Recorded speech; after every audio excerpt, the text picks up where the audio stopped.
Timun itu sendiri nggak ada efeknya sama keputihan. Keputihan itu disebabkan karena berbagai penyebab ya. Bisa karena yang tadi, bisa karena dia normal aja gitu, atau bisa karena hormon, bisa karena ketika dia tuh abnormal karena virus, bakteri, parasit ya, atau jamur. Nah, ini adalah penyebab keputihan abnormal yang paling sering gitu.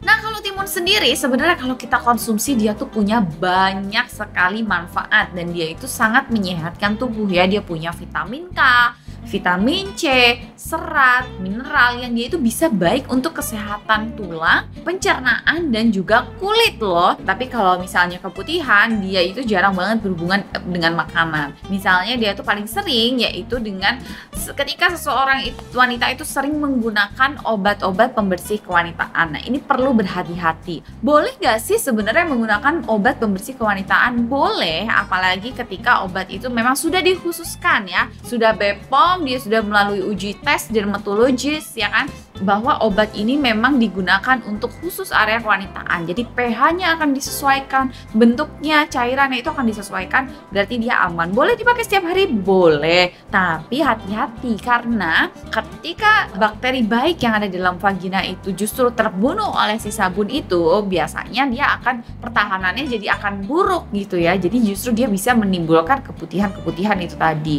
Kemudian juga penggunaan celana dalam, panties. Nah, saya tuh selalu nyaranin buat temen-temen cewek-cewek jangan pelit-pelit deh sama panties ya.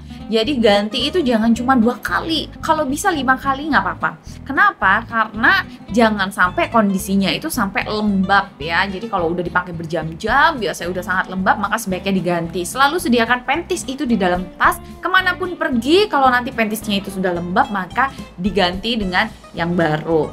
Nah, juga ketika membersihkan area vagina itu juga jangan kebalik dari belakang ke depan ya, karena dia akan menggiring bakteri yang ada di anus itu justru ke depan. Jadi kalau cebok itu dari depan ke belakang, jangan sampai kebalik. Nah, terus juga kalau ketika sedang mengalami menstruasi juga jangan pelit-pelit ganti pembalut. Mau misalnya menstruasi lagi deras atau lagi enggak, maksimal penggunaan pembalut itu kalau dari aku itu 4-5 jam itu sudah harus diganti.